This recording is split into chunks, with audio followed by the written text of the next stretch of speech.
กราบสวัสดีครับมิตรรักแฟนเพลงวันนี้เรามาอยู่แถว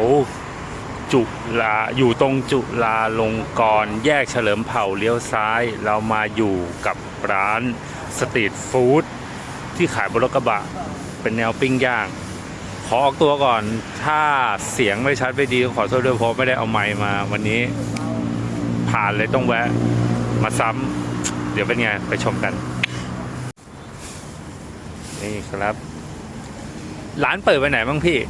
ร้านเปิดวันอังคารอาทิตย์ครับอังคาร1 อาทิตย์เวลาพี่มีไหมเผื่อเขาตามมากันเวลา5 โมงถึงดึกนะคุณแม่เขามีเหล้าขายด้วยนะมาตามนี่เดี๋ยววันนี้เดี๋ยวมาลองกันนี่มีปลามีอะไรโอเคเดี๋ยวมาดูกันนี่แหละครับจัดมานะครับอย่างละหนึ่งมีปลาดุกแดดเดียวปลาดุกย่างเนื้อไก่นี่ครับทีเด็ดน้ำจิ้มเขาบอกน้ำจิ้มมะเขืออันนี้ปลาร้าอันนี้ไอ้ว่า3 รสมั้งเดี๋ยวมาลองกันนี่ผักโอ้ทีเด็ดถูกด้วยผมบอกให้เลยถูกเลยหิว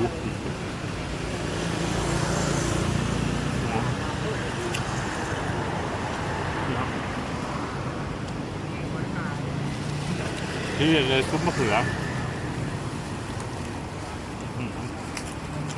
โคตรวิ่งกับพริก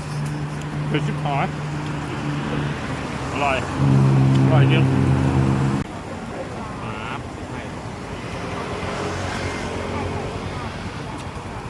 หวานแล้วก็เหมือนเดิมร้อนโคตรร้อนลูกปลาดุกเดี๋ยวมาลองลูกปลาดุกหน่อยปลาดุกไปเข้าออกกำลังกายตัวเล็กตัวเตะได้กูอร่อยดู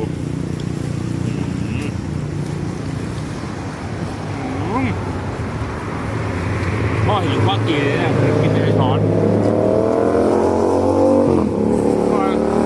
อร่อยมากนี่ก็จะเป็นบรรยากาศ เนี่ยใกล้ๆคนเยอะมากทีเด็ดลุงอร่อยไหมลุงอร่อยเนี่ยลุงก็จะบอกอร่อยเลยผมก็ต้องบอกอร่อยเหมือนกันแต่อร่อยจริงเดี๋ยวคลิปนี้จะไปเลยนะครับเดี๋ยวคุณแม่จะฝากอะไรถึงลูกค้าหน่อยไหมครับ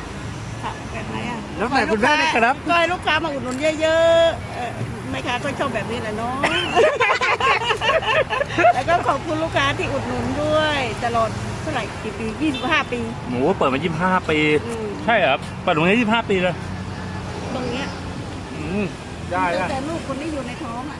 คนนี้อยู่ในท้องแล้วตอนนี้25 พอดีเลย25เลยเหรอแต่อร่อยจริงอร่อยแนะนำให้มากันครับเดี๋ยวคลิปนี้จะลาไปก่อนนะยังไงก็ขอบคุณมากที่ติดตามครับกระเป๋าร้านคุณแม่ไปด้วยนะครับถ้าบอกมาจากซินโบฮันเขาก็ไม่ได้ลดนะครับฝากจ่ายของเก่าด้วยเดี๋ยววันนี้ไปก่อนครับสวัสดีครับขอบคุณครับแถมให้ครับให้ลองเสือ11 ตัวyou know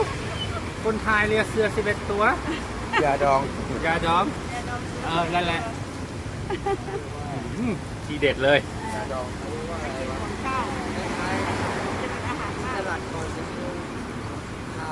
คำแรกขึ้นสมองเลย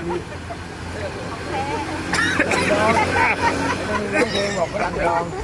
เนี่ยคือฝรั่งดองโอ้ยกินไม่ได้ครับอัดกล้องอยู่อายเขานี่หมูป่ะขวดวิ่ง